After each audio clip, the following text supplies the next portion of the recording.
noches, gracias por acompañarnos. Un placer poder acompañarles y también informarles entonces de los temas que marcan la jornada junto al licenciado Julio Rivera Clavería. ¿Cómo está, Lic? Buenas noches. Buenas noches, Andy. Buenas noches a todos los amigos en casa. Gracias por permitirme estar en sus hogares. Temas de seguridad que estaremos abordando en esta jornada que marcaron sin duda alguna. Ya estaremos entrando en detalle, pero también a nivel internacional. Recuerde que aquí le informamos con Andrés Estrada. ¿Cómo estás, Andrés? Bienvenido. ¿Qué tal? Feliz noche, Sandy, licenciado Clavería. Hay información a nivel internacional. Estados Unidos anuncia más ayuda hacia Ucrania, ayuda económica, millones de ayuda económica. Ya tendremos el detalle. Y en Colombia avanza el diálogo entre el gobierno colombiano y también la guerrilla del ELN. Así que existen esos avances con la llegada de Petro a la presidencia de Colombia. De esto y más hablamos en unos minutos. Policía muere a manos de delincuentes. Le presentamos los detalles de este enfrentamiento armado. Se hace justicia con los linchamientos. Analizamos los incidentes de ciudadanos organizados ante la inseguridad y violencia. ¿Realmente son capacitados? El caso de un guardia de seguridad privada que se disparó accidentalmente pone en relieve la pregunta. Avanza la inclusión financiera. Último reporte de la Superintendencia de Bancos muestra crecimiento de puntos de acceso. Nueva recusación contra jueza. Ministerio Público pidió la separación del caso por la compra irregular de un edificio en la zona 5. Avanzará iniciativa de ley. Diputados conocerán en segunda lectura la propuesta para otorgar 36,000 quetzales a veteranos militares, quienes exigen 120,000 para cada uno.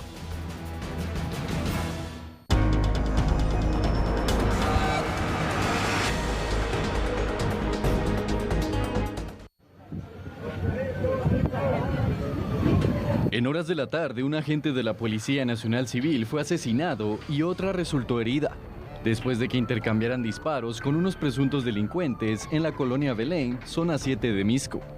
La víctima fue identificada como Venancio Ubaldo Puac Menchú, quien llevaba 4 años laborando en la institución. Según las primeras versiones, los agentes acudieron al lugar atendiendo un llamado por una balacera en el sector. Al llegar, fueron recibidos a balazos por los criminales, que posteriormente se dieron a la fuga. La patrulla en la que se movilizaban quedó con múltiples impactos de bala, dejando en evidencia la situación que se vivió en Misco. La escena del crimen fue acordonada por autoridades y quedaron a la espera de fiscales del Ministerio Público para las diligencias correspondientes e iniciar con la investigación y así dar con los responsables. Sorprende esta noticia porque recordemos que hemos estado hablando recientemente de otros ataques que han recibido agentes. Recientemente hablábamos también y abordábamos aquí esta situación de un agente que, aunque estaba en sus días de descanso, también fue atacado. Entonces, es importante poder analizar esta situación. Realmente los agentes de policía, en este caso, sí estaban trabajando, estaban en su turno, licenciado Clavería. Ellos cuentan con las herramientas legales para poder accionar, para poder defenderse, porque estamos hablando de eso, de defenderse. Fueron atacados directamente. Vean, lo que sucede es que efectivamente en la policía el sentimiento es de que cuando hay un ataque en contra de ellos, y ellos matan a un delincuente, pues inmediatamente el camino es irse a prisión preventiva y después pues a un centro descarcelario en el país. Y el segundo problema es que efectivamente durante todo el tiempo que dura el proceso se les quita su salario y no tienen acceso a esto, recordando que tienen familia. Aparte de que el problema de fondo es que también no tienen un entrenamiento adecuado. Y hay que decirlo porque es muy importante que no sean sorprendidos por la criminalidad.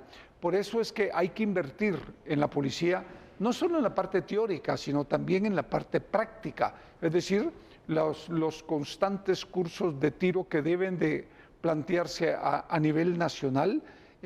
Yo sé que es caro porque la munición es muy cara, pero efectivamente hay que hacerlo, porque la policía, el problema de la policía es que efectivamente cuando están estudiando en la escuela reciben lo que se denomina tiro en seco, es que no tienen cartuchos en sus pistolas y en un momento pues tienen acceso a 10 o a 15 tiros y nunca más vuelven a disparar, porque la policía no le da ese entrenamiento.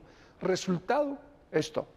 Entonces, el problema es que efectivamente la criminalidad comienza a estar atentando en contra de la policía, y la policía tiene que estar en alerta constante, entender que los niveles de violencia que se están viviendo en estos momentos en el país son graves y que efectivamente hoy algunos de los grandes objetivos son la propia policía, y esto significa ni más ni menos no descuidarse ni un segundo, no dejarse sorprender. Hay que recordar que en un ataque armado son segundos con los que cuenta la policía para poderlos repeler. Y entonces, si no está preparada, el resultado, desgraciadamente, es la muerte. Y es que este punto hay que destacar al licenciado Clavería porque ellos se confiaron, estaban entonces pues confiados, no estaban en alerta, porque también cómo debería ser la actitud de un policía cuando está de turno. Tiene que ser relajada, tiene que estar siempre pues alerta, viendo a su alrededor para poder entonces prever o visibilizar el peligro que también pueden enfrentar ellos, porque pareciera que de una forma pues simple los atacaron. No dio tiempo de reacción siquiera. Es que el problema es ese, el problema es en la medida en que usted se acostumbra a hacer patrullajes y se convierten en una rutina. Entonces eso hace que usted se confíe y no desconfíe de la gente. Y usted cuando está haciendo patrullajes tiene que desconfiar, porque desgraciadamente en Guatemala los niveles de criminalidad son altos y hoy, por ejemplo, estamos viendo este atentado en el que muere un agente de policía y de verdad es muy lamentable. Yo lo lamento profundamente porque mucha de esta gente pues está en la policía en muchos casos no por vocación, Sandy, están por necesidad, porque no hay otra posibilidad de trabajar en el país. Y eso es la otra gran parte de la tragedia que se vive. Es decir, la gente entra a la policía en muchos casos por necesidad, no por vocación. Y cuando usted no entra por vocación, el riesgo que recorre es muy alto, porque efectivamente usted no está disfrutando su trabajo, ni lo está haciendo a plenitud, ni poniendo todas sus capacidades precisamente en este tipo de trabajo que es tan complicado, tan delicado y tan riesgoso. Y por eso mismo también existe el interés de poder actualizarse, de poder conocer más y de poder entonces estar a la vanguardia de las técnicas de seguridad y bueno, todo lo que representa al final el área en la que se desempeñan. Y aparte de esto, hablamos también de la poca actualización que reciben también estos agentes, la cual usted ha indicado, ¿no? Tiene que ser constante, tienen que estarse actualizando, tienen que estarse preparando, pero también vemos que esto es una de las debilidades que se tienen en la policía. Fíjese que, hablando de la policía así en términos generales, el problema es que un policía está 7 días adentro y 7 días afuera. O sea, 7 días dentro de la institución trabajando 12, 14 horas y después 7 días fuera.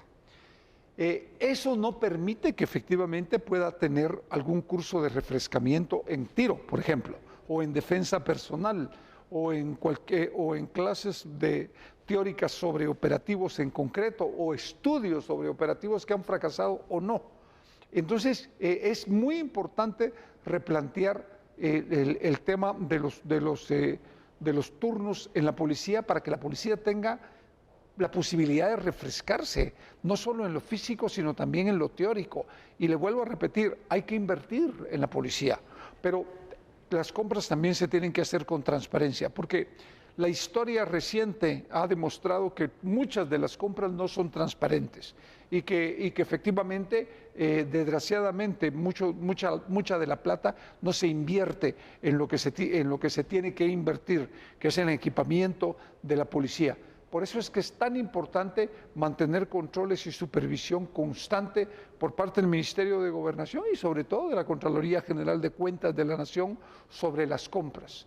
De otra manera, vamos a seguir viendo estos temas y hoy no sabemos si este policía que ha fallecido tenía familia, pero si tenía familia deja una viuda, deja huérfanos y no es justo, no es justo. A los criminales se les debe de perseguir hasta debajo las piedras y no darles un segundo de suspiro, un segundo de respiro no se les debe dar a esa gente. Esa gente son asesinos, esa gente es peligrosa y a esa gente hay que perseguirla día y noche.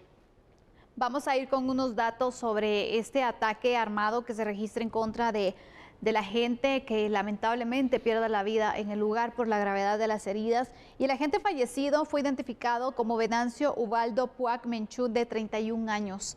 Era originario de Totonicapán y prestaba servicio en el municipio de Misco. Tenía 4 años de servicio y falleció en el cumplimiento de su función como elemento de la Policía Nacional Civil. Durante este hecho también lo acompañaba un agente que se da a conocer, resultó con heridas, también está siendo tratada y esperamos también su pronta recuperación. Vamos con otra información porque este hecho armado ocurrió específicamente en la colonia Belden. Los vecinos llamaron a la policía para denunciar que 2 personas asaltaban en el lugar. Ellos acudieron a un llamado de emergencia de seguridad. La Policía Nacional Civil respondió y los agentes se dirigieron a la ubicación. Al llegar es cuando fueron atacados. Un enfrentamiento armado entre delincuentes y los 2 agentes policiales que persiguieron a uno de los asaltantes. Este fue el resultado entonces, y esto es lo que llama la atención, porque si ellos estaban entonces en alerta por este llamado que se había mencionado, también entonces, ¿cómo es de que no logran al final pues cubrirse por ese impedimento legal que probablemente pueden tener, en el sentido de que si hubieran matado a los delincuentes o a los presuntos delincuentes, entonces ¿cuál habría sido el panorama de los agentes? Porque la ley también no es que los ayuda mucho en cuanto a su acción policial. La ley no los ayuda. Por eso es que yo, cuando se iba a plantear la ley de fortalecimiento de los cuerpos de seguridad públicos, tanto el ejército como la policía, cuando actúan en contra de criminales, yo estaba de acuerdo. No en el tema de las manifestaciones, eso para mí pudo modificar. Se podía modificar, eso no tiene ninguna importancia para mí, pero en el tema del fortalecimiento de la policía y del ejército, cuando tienen que repeler ataques en contra de la criminalidad, sí se les debe dar todo el apoyo y todo el soporte para que no vayan a prisión. Y mire, este es uno de los graves problemas. El otro es que efectivamente la policía tiene que entender, y ojalá que me estén escuchando los policías, tiene que entender que primero es su vida antes de cualquier criminal, primero es su vida. Nunca en la vida hay que permitir que un criminal dispare primero, no, nunca. La policía debe de accionar y debe de repeler cualquier ataque con todo el poder de fuego que tiene, porque la criminalidad no va a entender de otra manera. Ellos sí son capaces de matarlos, pero mucha gente cree que hay que tratarlos como que son niños de pecho. Ellos son asesinos y a los asesinos se les trata como lo que son, asesinos. Efectivamente, este es el punto también, porque ya es momento de verdad de poder fortalecer a la Policía Nacional Civil, sí, a las fuerzas de seguridad. Les exigimos mucho, pero también al momento de apoyarles en herramientas legales como estas, no se les da el amparo entonces, tampoco se les da la actualización, tampoco es que se les pueda ir pues equipando también con el equipo que es básico. Entonces, imagínense, los mandan a la guerra sin armas prácticamente, entonces no es justo porque están en desigualdad frente a un delincuente. Y usted va a encontrar criminales con armamento de primera. Sí. Entonces la policía tiene que estar armada con lo mejor y no estar pensando antes de repeler un ataque. Primero repelan el ataque, si hay muertos y ahí hay que ver, la policía debe de apoyarlos, el Ministerio de Gobernación debe de apoyarlos y los guatemaltecos debemos de apoyarlos. Sí, sin duda alguna, porque si no tenemos resultados como estos que son lamentables, de verdad nuestra solidaridad con la familia de la gente que falleció, que estaba cumpliendo con su labor, estaban atendiendo el auxilio, el llamado de auxilio de los vecinos, quienes constantemente son asediados por los delincuentes. Entonces pedimos que cumplan su función, pero también en el cumplimiento de esa función varios de ellos han perdido la vida. Claro, claro, Sandy, y yo creo que hay que hacer un esfuerzo grande para que se entienda que la policía no puede actuar suavecito contra criminales. A los criminales se les debe tratar como lo que son, es que son criminales altamente peligrosos y es simple Es muy simple. Vean la cantidad de muertos que hay todos los días. Y si ustedes creen que esta gente se va a tocar el arma para dispararle a alguno de ustedes, están equivocados. A ellos no les importa matar jóvenes, matar niños, matar ancianos, matar mujeres, matar hombres, no les importa. Igual hay que ser con ellos, igual. Hay que entrarles de igual manera, con todo el poder coercitivo del Estado y con todo el poder de fuego del Estado. Licenciado, ya para ir concluyendo de una forma breve, ¿cuál sería la acción que deberían de tomar las autoridades frente a este ataque y a los que recientemente se han dado también? Para enviar un mensaje también a los delincuentes que, imagínense, si no se hace nada también pueden estar entonces utilizando esta estrategia para incluso enviar un mensaje de inseguridad a la población. ¿Cuál debería ser la acción? Ir detrás de ellos, de día y de noche, no dejarles un segundo de suspiro y agarrarlos y meterlos a prisión y pedirle a los jueces que actúen conforme derecho, pero que no los suelten, porque hemos sabido de casos en que tienen 10, 15, 20 ingresos a la policía y los jueces no revisan los antecedentes policíacos. Muy bien, vamos cerrando entonces este tema que es de verdad preocupante, la situación que se está dando con las fuerzas de seguridad. Repito, nuestra solidaridad con la familia de la gente que perdió la vida y esperamos que la gente que se encuentra hospitalizada también, que recibió heridas, se recupere pronto. Vamos a hacer una pausa, regresamos enseguida con nuestro segundo análisis.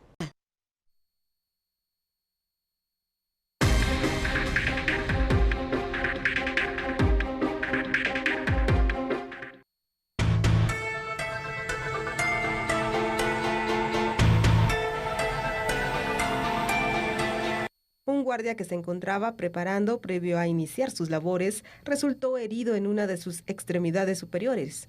El agente de 22 años fue trasladado a la emergencia del Hospital General San Juan de Dios por el Cuerpo de Bomberos Voluntarios. Los voluntarios se trasladan a la agencia bancaria dentro de un centro comercial en Bosques de San Nicolás, donde se nos indica de que una persona, guardia de seguridad, se había disparado en la mano mientras limpiaba su arma. Fue trasladado por paramédicos al Hospital San Juan de Dios en estado estable. El arma se habría activado al no tener puesto el seguro. Bueno, hablemos entonces en primer lugar de este incidente que ocurrió con el guardia de seguridad privado. Se le disparó por error el arma y resultó con heridas. Afortunadamente fueron heridas y no estamos hablando aquí ni lamentando una muerte, pero hay normas básicas, hay principios básicos, licenciado Clavería, usted que también pues conoce el funcionamiento de las armas de fuego para poder maniobrar un arma de fuego, es decir, al momento de limpiarla hay pues algunas medidas de seguridad que hay que tener también pues para conocer entonces y que se puedan evitar estos incidentes. ¿Qué le parece si empezamos por ahí? Son procedimientos. Son procedimientos como cuando usted enciende su computadora, espera que le dé la señal de que ya se encendió, pues mete su clave, después de que mete su clave ya se le abre y va a donde tiene que ir. Pues es exactamente lo mismo, usted tiene que descargarla, revisar que esté descargada, después de que revisa que está, comienza el proceso para desarmarla, limpiarla y de ahí al revés, para armarla. Lo que pasa es que efectivamente no en todas las empresas privadas, porque yo conozco y tengo amigos que son propietarios de algunas empresas privadas en las que efectivamente se les capacita al personal en el manejo de armas de fuego. Una de las ventajas es que muchos de ellos ya fueron soldados o fueron policías, por lo tanto es mucho más fácil poderles enseñar. Tiene más experiencia. Es correcto, pero un error también lo puede tener cualquiera. Un error en fracción de segundos, uno puede tener un error y pasarle esto que le pasó al señor que se disparó en la mano. Y creo que ese es otro de los problemas. Por lo tanto, usted no puede limpiar, usted para limpiar su arma lo tiene que hacer en un lugar adecuado, en la empresa de seguridad, donde hay un tonel para descargar el arma, etcétera, para evitar precisamente este tipo de situaciones. Pero, desgraciadamente, los errores y los accidentes se dan en todos lados. Entonces, es lamentable, pero esto es un tema de falta de entrenamiento. Y hay muchas empresas o algunas empresas privadas de seguridad que no cumplen con esa parte. Son muy pocas las que cumplen con esa parte, que son responsables, que tienen muy buen personal, que pagan lo justo a las personas y que efectivamente contratan la mejor gente.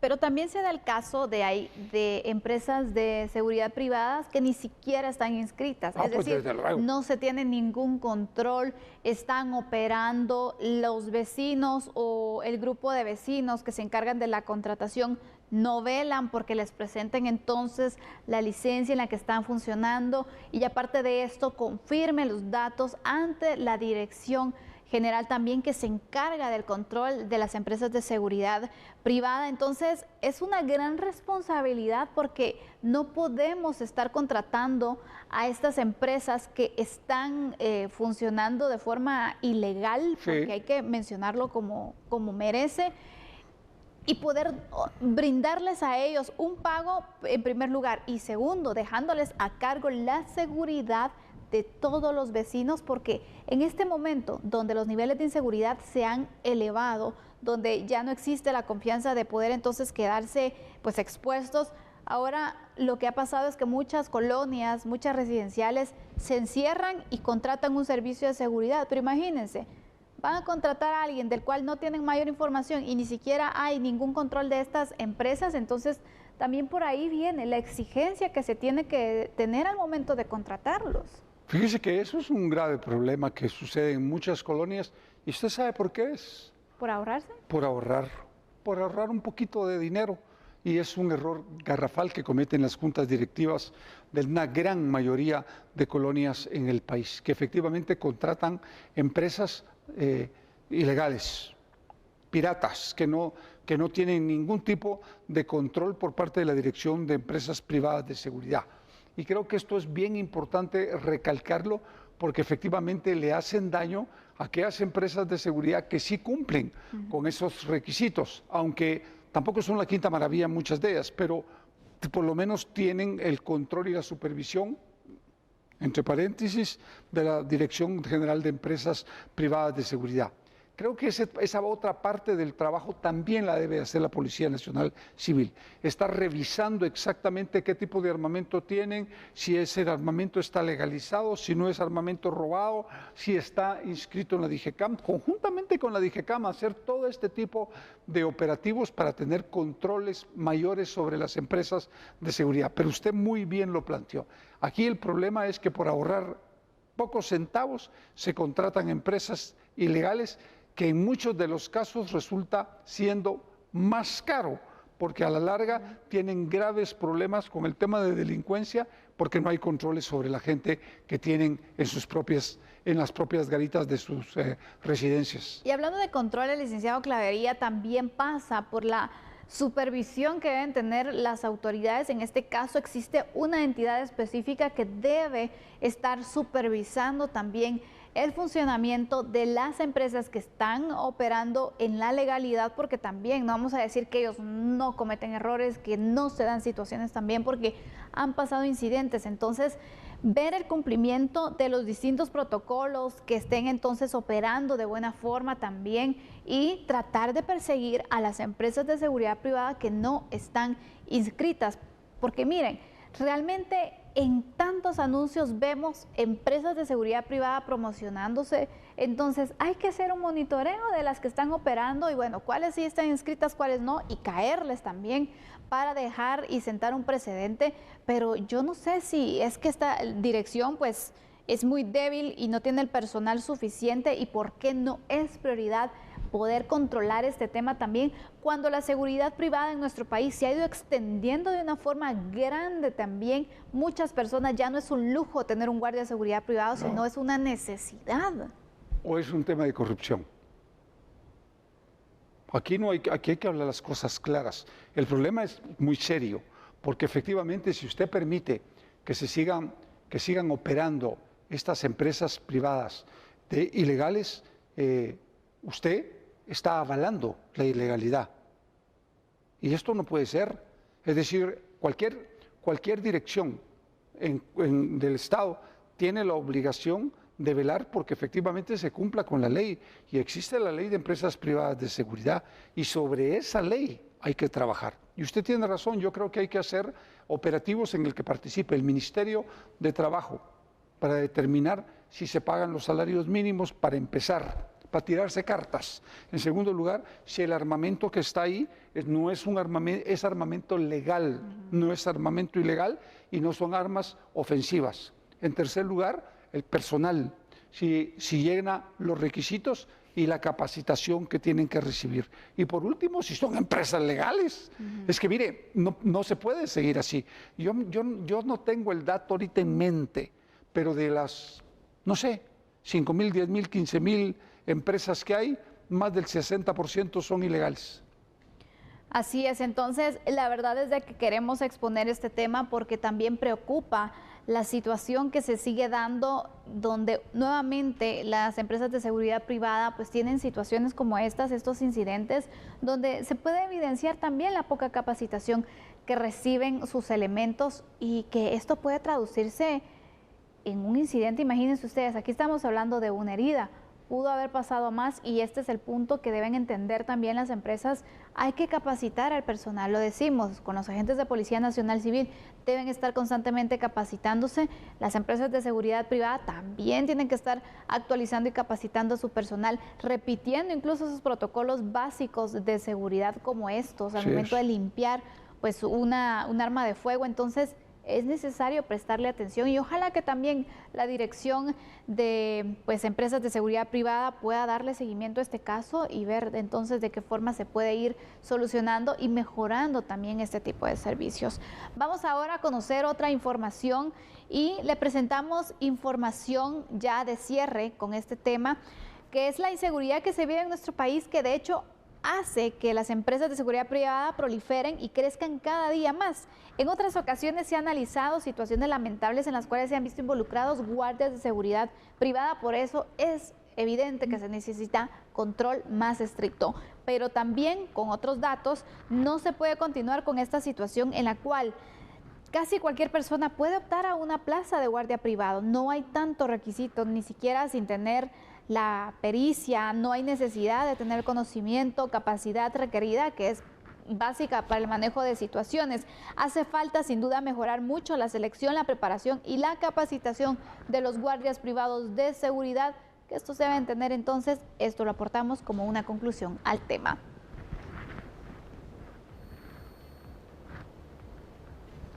Y bueno, terminando entonces con este tema de análisis, vamos ahora a mostrarles otras noticias que también es importante poder darles a conocer a ustedes. Y es que les damos a conocer sobre el informe trimestral que se ha presentado por el sistema financiero, que de hecho lo realizó la Superintendencia de Bancos ante la Junta Monetaria. El informe señala que al 30 de junio se contabilizaron 27.5 puntos de acceso a nivel nacional por cada 10.000 adultos. El 100% de los municipios cuenta con al menos un punto de acceso, es decir, un servicio bancario. A nivel nacional se contabilizan 29.642 puntos de acceso. De esa cifra son 2.739 agencias bancarias, 22.586 agentes bancarios, 4.317 cajeros automáticos. La mayor cantidad de puntos de acceso se concentran en la región metropolitana y el suroccidente del país. Y en una nota judicial, el caso que se conoce por la compra del edificio en la zona 5 para el Ministerio Público, se ha solicitado entonces la separación de la nueva jueza que conocería este caso penal. Una investigación de la Fiscalía de Asuntos Internos, la exfiscal general y jefe de la institución, Telma Aldana, autorizó y participó junto a otras personas en la compra irregular y sobrevalorada de un edificio para el Ministerio Público. La pesquisa agregó que el bien inmueble fue adquirido por un monto sobrevalorado de 35 millones de quetzales. Por una acción de recusación en el juzgado 11º, el proceso pasó a manos de la jueza Virginia Amparo de León, juez pluripersonal, segundo penal. Sin embargo, la Fiscalía a cargo de la carpeta judicial presentó una nueva recusación para que de León no conozca el caso gerencial Zona 5. A criterio del fiscal, la juzgadora externó opinión en el caso. En algunas ocasiones agendó audiencia para conocer y resolver si podría revocarse la orden de captura en contra de la exjefa del MP, Telma Aldana. Este jueves 6 de octubre, los magistrados de la Sala Tercera de la Corte de Apelaciones resolverán si el proceso pasa a otro juzgado o se queda en la Judicatura 2 Penal. Y bueno, para este miércoles en el Congreso de la República, entre los puntos de agenda está conocer en segunda lectura la iniciativa de ley que busca otorgar 36,000 quetzales como pago de beneficio a los veteranos militares. La instancia de jefes de bloque del Congreso de la República votó a favor de integrar dentro de la agenda para segunda lectura la iniciativa 6073, Ley Temporal Integral de Desarrollo, que busca beneficiar a veteranos del Ejército con programas ambientales que les genera el ingreso de 36,000 quetzales. El pago sería desembolsado en 3 partes. A lo largo de estas semanas pues se ha estado reuniendo con varias organizaciones y agrupaciones de los mismos exmilitares, donde se les ha explicado el porqué de poder apoyar esta iniciativa, y pues hoy también se le está dando parte a los grupos que todavía no están de acuerdo para tratar de llegar a algún consenso. La discusión continuará y pues será en el pleno donde se podría hacer siempre alguna enmienda, ¿verdad? Pero como junta directiva se tiene la idea de poder llegar a consensos con las diferentes agrupaciones. La división entre grupos de veteranos del Ejército se ha hecho evidente entre quienes apoyan la iniciativa de Ley Temporal Integral de Desarrollo 6073 y la Ley de Compensación Económica 5664, pues algunos de ellos no están de acuerdo con los montos de resarcimiento que se ofrecen en las propuestas. Además que la 6073 avanzará en segunda lectura, mientras que la otra aún está pendiente de dictámenes.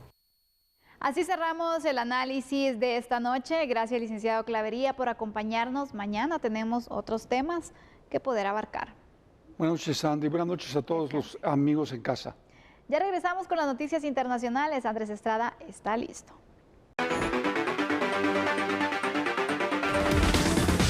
Estados Unidos anunció sus planes de entregar 620